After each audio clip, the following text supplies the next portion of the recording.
Allez les amis, bonjour, bienvenue dans cette nouvelle vidéo. Et aujourd'hui les amis,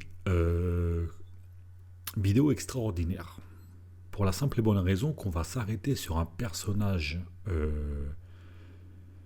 pour moi problématique, dans cette sphère médiatique et politique. Et vous l'avez reconnu par la cover que je vous ai faite quand vous avez cliqué sur cette vidéo. Il s'agit du député franco-israélien Meir Habib. Pourquoi je tenais à revenir sur ce mec-là? Ce personnage est très intéressant de par le discours qu'il a et de par les actes qu'il fait. Je pense que c'est un personnage très dangereux, très ambigu, en fait, presque pas, limite, j'ai envie de te dire. Quand je dis ambigu, en fait, en vérité, j'ai envie de dire presque pas ambigu. Je pense qu'il sait où il va, il sait ce qu'il fait, et ce qui m'ennuie un petit peu dans le personnage, c'est les prises de position qu'il prend et la façon dont il s'adresse à nous, amis français.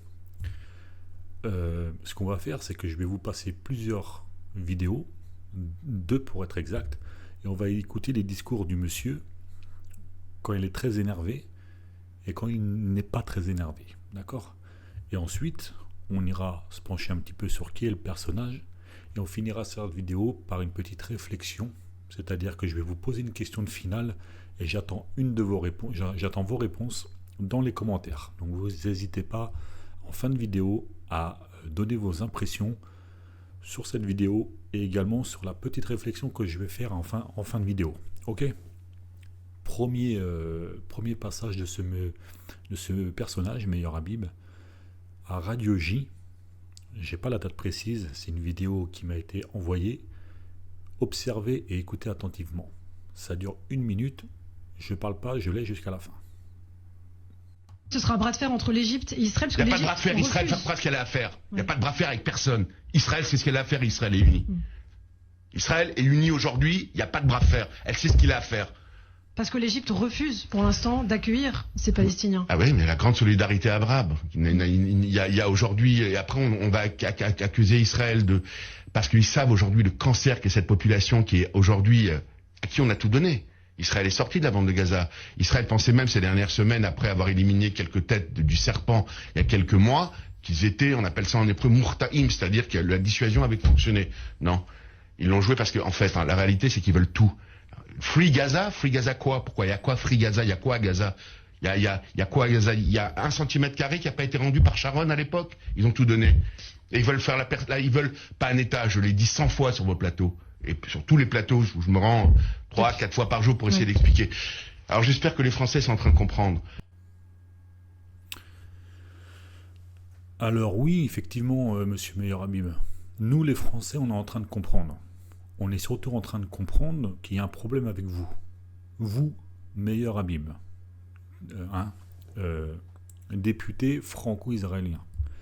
Je vais m'expliquer dans cette vidéo. Avant de la commencer, je vais préciser que je ne vais pas prendre parti dans cette vidéo, ni pour le Hamas, ni pour Israël. Ça ne m'intéresse absolument pas et ce ne sera pas le sujet de la vidéo. Non plus, je ne vais ni prendre position pour les musulmans, ni pour les juifs. Ce n'est absolument pas le sujet de la vidéo. Je vais juste écouter vos paroles et je vais juste, moi, faire une analyse de réflexion sur le personnage que vous êtes, en finissant par une réelle réflexion sur vos discours et sur qui vous êtes en France. Donc premier extrait qu'on va re-regarder et qu'on va réanalyser. Donc on y retourne. Ce sera un bras de fer entre l'Égypte et Israël. Il n'y a pas de bras de fer, Israël fera ce qu'elle a à faire. Il n'y a pas de bras de fer avec personne. Israël sait ce qu'elle a à faire, Israël est uni. J'arrête là. Imaginez-vous un député français, quand je dis français, lui, il est franco-israélien, d'accord? Français, tout simplement franco-français, ok?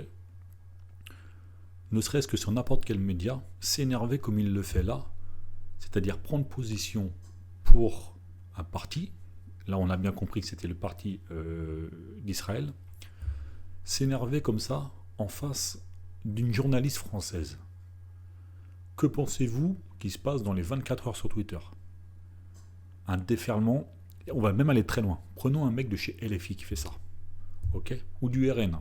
du LFI-URN qui fait ça. Mais en 24 heures, vous avez toute la twittosphère là qui crée au scandale. C'est incroyable.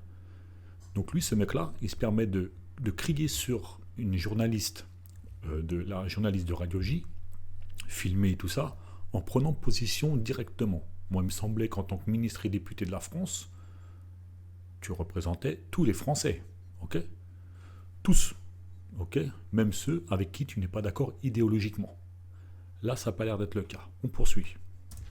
Israël est unie aujourd'hui, il n'y a pas de bras de fer. Elle sait ce qu'il a à faire.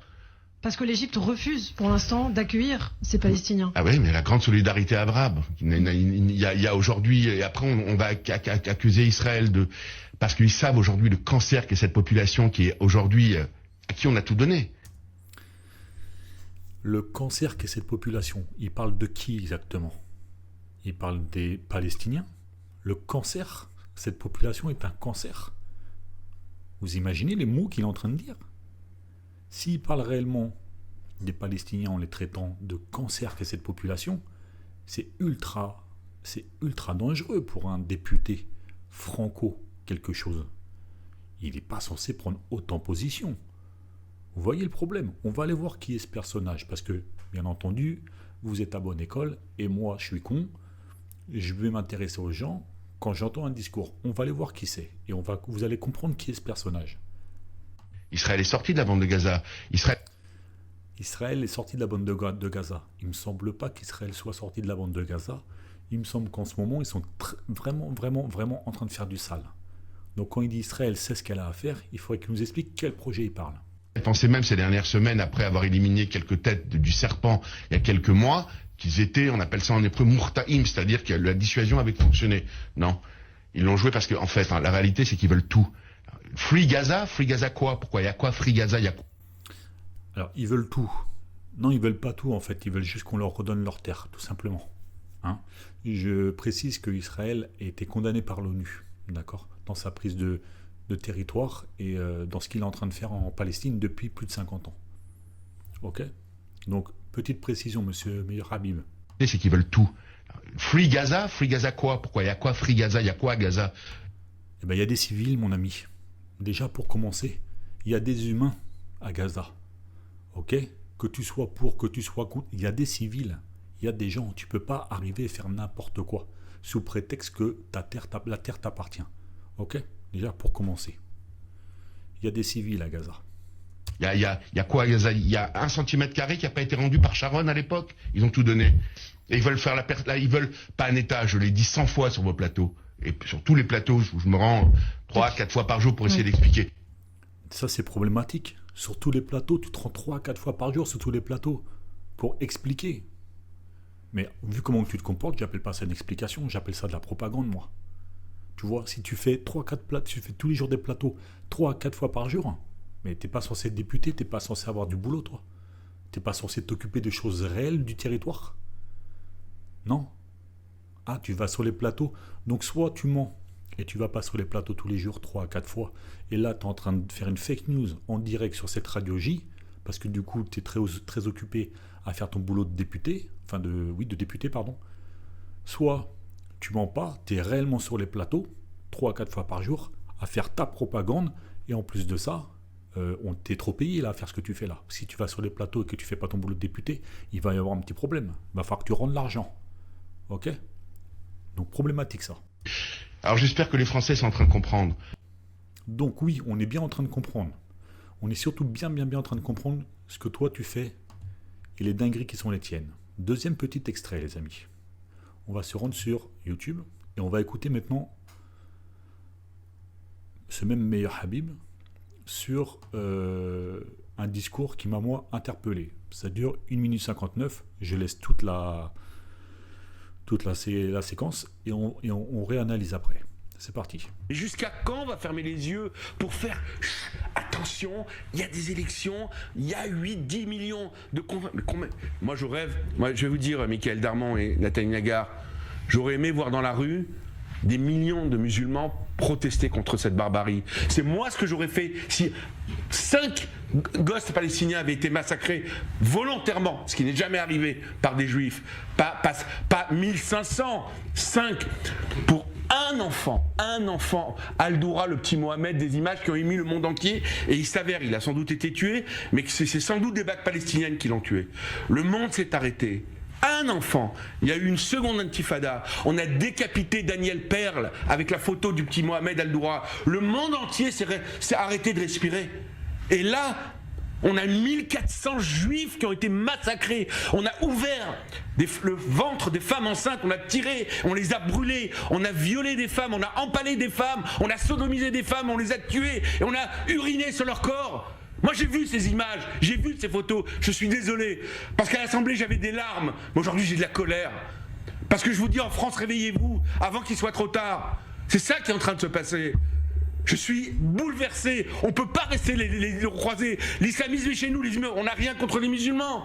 Personne. Ni contre les Palestiniens. Personne. On a contre les barbares. Israël s'est retiré de la bande de Gaza jusqu'au dernier centimètre carré. Du Liban jusqu'au dernier centimètre carré. Du Sinaï. Trois fois la superficie de l'État d'Israël jusqu'au dernier centimètre carré. Israël a signé les accords d'Oslo que certains étaient contre. Pourquoi tout ça? Pour avoir des barbares en face de nous? Non. Moi, je vais vous dire aujourd'hui, on ne peut plus continuer comme ça. Je ne suis pas simplement inquiet pour Israël et les Juifs, enfin en particulier.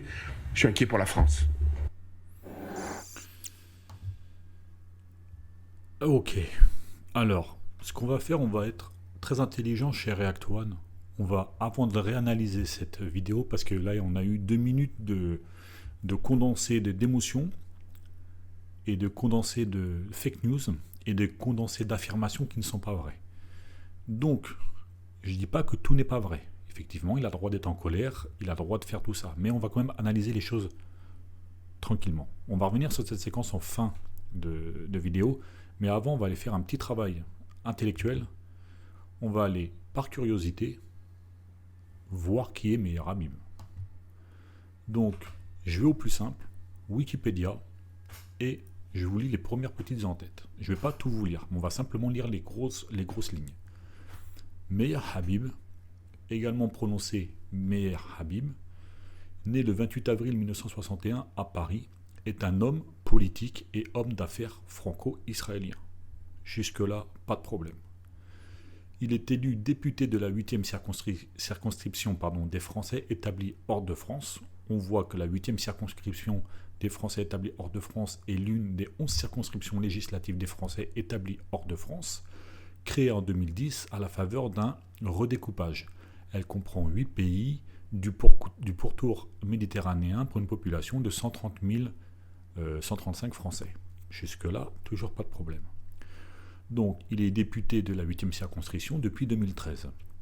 Alors que sa réélection de 2022 est annulée par le Conseil constitutionnel pour des irrégularités électorales, déjà premier problème, pour quelle raison il a des irrégularités électorales? On aimerait bien savoir c'est quoi ce dossier. Donc, on reviendra sur Meir Habib dans plusieurs vidéos comme ça. Je montrerai un vrai dossier. On ira voir ce que c'est les irrégularités électorales et son annulation par le Conseil constitutionnel. Le Conseil constitutionnel, c'est pas rien, les amis. Ok ? Il est réélu à la partielle qui suit. Ok ? Donc, il y a une année, il n'a pas pu être élu. Sa réélection n'a pas été adoptée. Par contre, il est réélu celle d'après. Donc, il faut qu'on cible c'est quoi le problème. Pour l'instant, on s'en fout. Continuons. Membre de l'UDI, donc c'est les Unions démocrates et indépendances, donc c'est le parti dans lequel il est à l'Assemblée nationale française, et des Républicains. En France, il est proche de l'aile droite du Likoud. En Israël, et ami du Premier ministre Benjamin Netanyahou, il fait régulièrement l'objet de polémiques. Ok, le constat est posé. Moi, je suis con. C'est quoi le Likoud ? Le Likoud est un parti politique israélien de tendance nationale libérale, classé à droite. Le Likoud s'inspire très largement de l'idéologie du parti révisionniste puis du Herut, dont il apparaît comme le successeur. Bon, je suis toujours con, j'ai pas compris tout ce que ça voulait dire. Je tape Likoud sur Wikipédia. Le Likoud, donc qui veut dire la consolidation, est un parti politique israélien de tendance nationale libérale classée à droite. Le Likoud s'inspire très largement de l'idéologie du parti révisionniste Donc parti révisionnisme, c'est l'un des courants du mouvement sioniste, donc le mec est un sioniste. Ce courant est créé comme une révision des méthodes de fonctionnement de l'organisation sioniste mondiale de 1923, lorsque son principal penseur et leader, Ziv Zabotinsky, se retire de l'organisation. Donc, effectivement, créé en 1925 par Vladimir nanana, puis du Herut, créé en 1848 par Menachem Begin, dont il apparaît comme le successeur. Est-ce que la suite vaut quelque chose ou pas? Sûrement, mais du coup, le Premier ministre du gouvernement a toujours appartenu au Likoud entre. Bon, bref, en tout cas, on apprend que le mec est un sioniste qui fait partie d'un parti politique classé à droite sous domination sioniste, hein, donc c'est un parti révisionniste, et qu'il est le grand copain, le grand ami de Benjamin Netanyahou. Donc on revient sur le Wikipédia. Donc le Premier ministre Benjamin Netanyahou parle. Donc là on va avoir plusieurs problèmes qui vont s'offrir à nous. Déjà, moi on me parle de polémique. Je vais voir ce que c'est. Qu'est-ce que ce mec a fait pour qu'il soit polémique? Donc on voit qu'il a une carrière professionnelle, ok, il a des engagements associatifs, jusque-là il n'y a pas de problème et tout ça. On apprend que, engagement associatif, jeune militant, Meir Habib s'engage sur les traces de son père, ami de Menachem Begin, là, dans le mouvement de jeunesse sioniste radical, le Bétar. Putain, le Bétar, ça me dit quelque chose, le Bétar, moi. Ah oui, le Bétar, c'est la même organisation qui, en France, avait attaqué Dieudonné et ses enfants en pleine rue. Le Bétar. Déjà, je me dis, problème. Il s'engage dans les années 1990 au Conseil représentatif des institutions juives de France. Ok, donc le CRIF. Il a le droit, jusque-là, il n'y a pas de problème. Président de la Commission d'Israël, il œuvre au renforcement des relations entre la France et Israël. Jusque-là, toujours pas de problème. Membre du comité exécutif du Front National Juif, il est également élu au comité directeur du Conseil représentatif des institutions juives de France. Puis au bureau exécutif, élu à 3 reprises à la vice-présidente du CRIF, il se présente à la présidence de l'institution en 2010 contre Richard Prasquier, mais est battu à 106 voix contre 61. Il démissionne par la vice-présidence à la suite de son élection comme député de la 8e circonscription des Français à l'étranger. Très bien. Jusque-là, on se dit, bon, c'est un parcours politique, il est dans des assauts, dans des machins, tout ça. On peut laisser, cadeau. Ensuite, on apprend qu'il y a un problème là. Attaque du 8 mai 1988. J'ai dit, tiens, attaque du 8 mai, qu'est-ce que c'est que ça? Il a été attaqué par quelqu'un, peut-être que c'est pour ça qu'il est très orienté Israël, il est très orienté Benjamin Netanyahou, tout ça, qui a un mouvement parti politique de droite et d'extrême droite. Bon, je me dis peut-être qu'il a ses raisons, tu vois, il y a des fois, tu es agressé par quelqu'un, et puis dans la tête, après ça vrille, etc. Non, les amis, vous allez comprendre. Le 8 mai 1988, Meir Habib et une trentaine d'autres membres du Bétar s'en prennent à la manifestation traditionnelle d'hommage à Jeanne d'Arc. Organisée par l'extrême droite française, Action française, l'œuvre française, jeunesse nationaliste révolutionnaire, troisième voile, etc. Et sur la place de Saint-Augustin à Paris. Waouh, waouh. Je répète la phrase. Meir Habib et une trentaine d'autres membres du Bétar s'en prennent à la manifestation traditionnelle d'hommage à Jeanne d'Arc sur le sol français, à Paris. Et il me semblait que Jeanne d'Arc était quelqu'un d'important pour la France. Non, il me semblait, non. Pourquoi ce mec-là, il vient avec son assaut, le Bétar, et ils s'en prennent à la manifestation traditionnelle d'hommage à Jeanne d'Arc sur le sol français? Et maintenant, il est député, le gars. Bon, allons plus loin. Organisé par l'extrême droite française, selon les rapports de police, l'attaque est d'une violence extrême. Donc si les keufs eux-mêmes disent que c'est une violence extrême, les mêmes keufs qui sont habitués à prendre des coups dans tous les sens, etc., là ils disent l'attaque est d'une violence extrême. Plusieurs personnes désarmées, ok, y compris des enfants, waouh, sont frappées jusqu'au sang et à coups de barre de fer, parfois au visage. On compte 8 blessés, dont 4 sérieusement et 1 grièvement. Attends. On parle bien de Meir Habib, on parle bien du mec là qui vient nous dire à nous Français, réveillez-vous. Hein, c'est bien ce qu'il vient de faire. Réveillez-vous, amis français. Ok? Donc, plusieurs personnes désarmées, y compris des enfants, sont frappées jusqu'au sang à coups de barres de fer, parfois au visage. Qu'est-ce que c'est que ce mec? On compte 8 blessés, dont 4 sérieusement et un grièvement, un septuagénaire qui restera dans le coma après plusieurs semaines. À la suite de cet événement, Meyer Habib est condamné à 2 ans de prison avec sursis. Avec sursis. Et mis à l'épreuve pendant 3 ans pour coups, violence volontaire et rébellion contre les forces de l'ordre.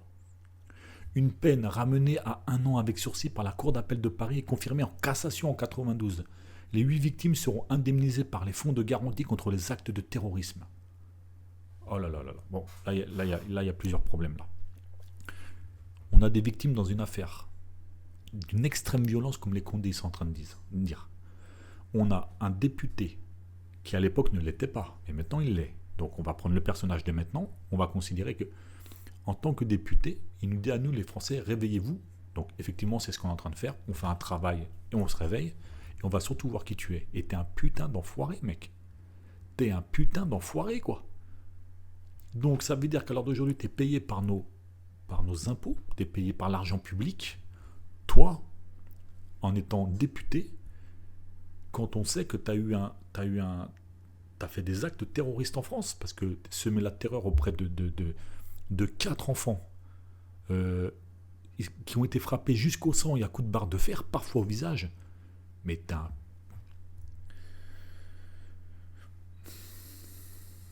un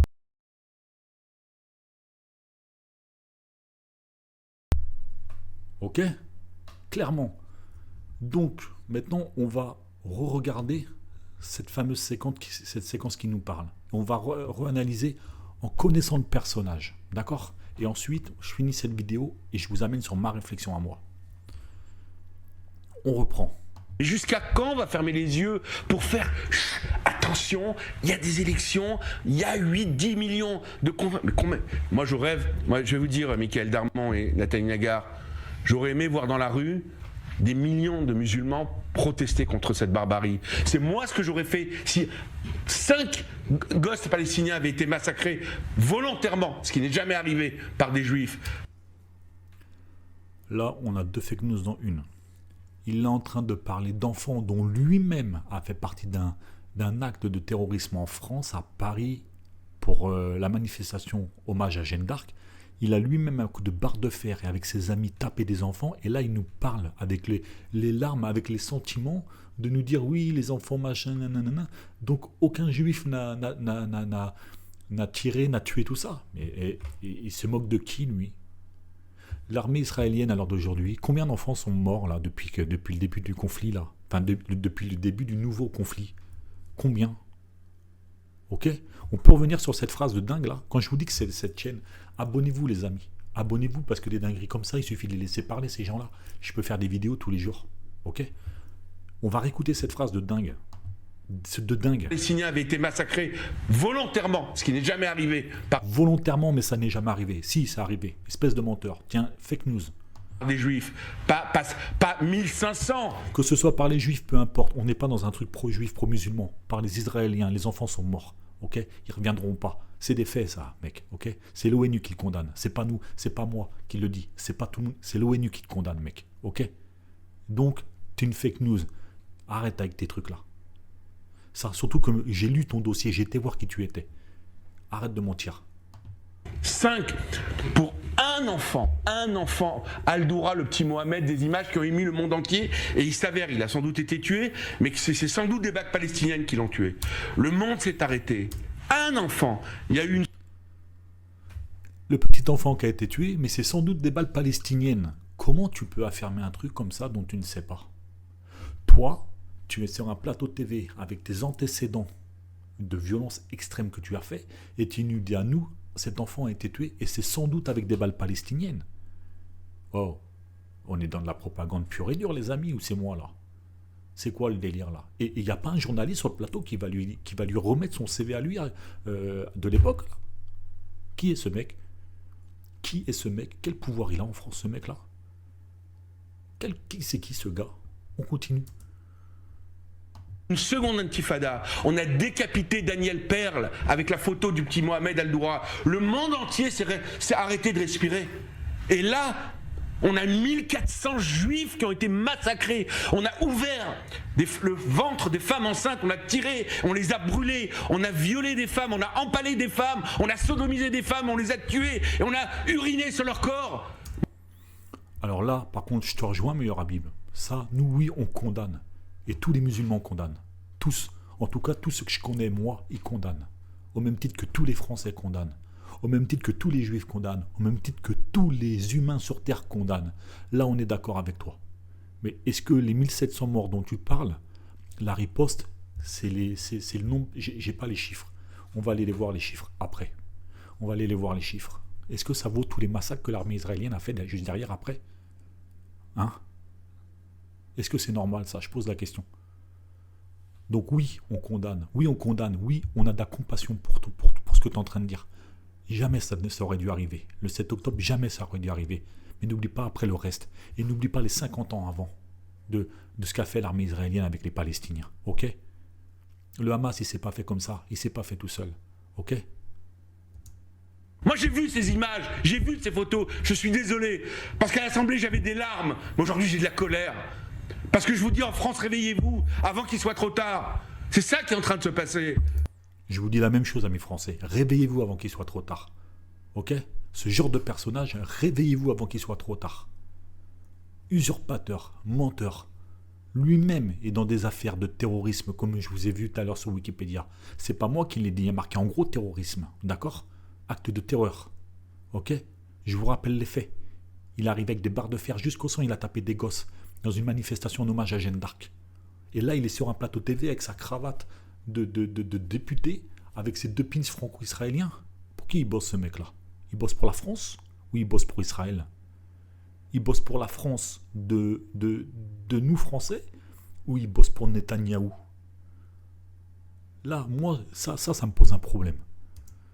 Je suis bouleversé. On ne peut pas rester les croisés. On est tous bouleversés. Chez nous, Ça fait depuis 1 minute à peu près qu'il nous fixe droit dans les yeux. Il ne s'adresse pas aux journalistes là. Il nous fixe droit dans les yeux. Ok? Propagande. On n'a rien contre les musulmans. Menteur. Personne. Ni contre les Palestiniens. Personne. Mais par contre, tu as l'air d'avoir des problèmes contre l'hommage à Jeanne d'Arc, qui est notre référence à nous, Français. Tu as l'air d'avoir un problème puisque tu as été tapé en manifestation. Ok? Donc là, apparemment, tu as l'air d'avoir un problème avec nous, avec ça. Donc si tu as déjà du mal avec les Français, à mon avis, tu dois aussi avoir du mal avec les musulmans et puis les autres. Je pense. D'accord? Oublie pas que tu fais partie, tu es sioniste. D'accord? C'est pas moi qui l'invente. C'est ton dossier, c'est ton CV. Tu es sioniste. Ok? Le sionisme, c'est pas rien.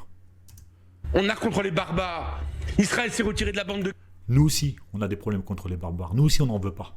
Nous aussi, on les combat. Ok? Nous, Français, à qui tu t'adresses. Hein.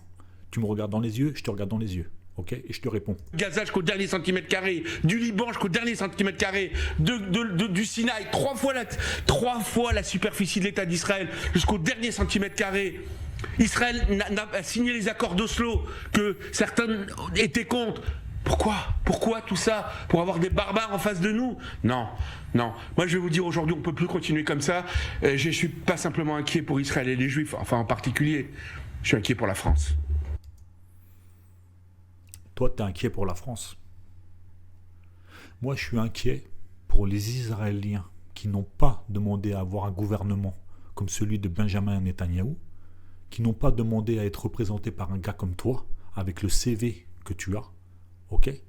Eux, moi, je suis inquiet pour eux. Et je suis inquiet aussi pour les Français qui ne savent pas qui tu es et qui se cachent derrière un personnage comme toi.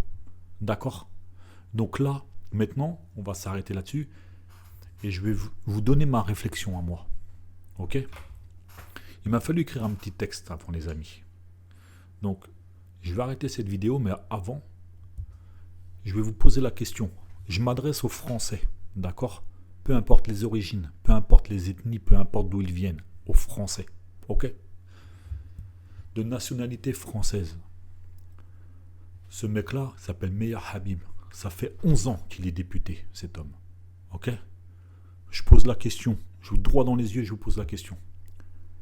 Est-ce que c'est normal qu'un député comme Meir Habib, homme politique et homme d'affaires franco-israélien, de confession juive.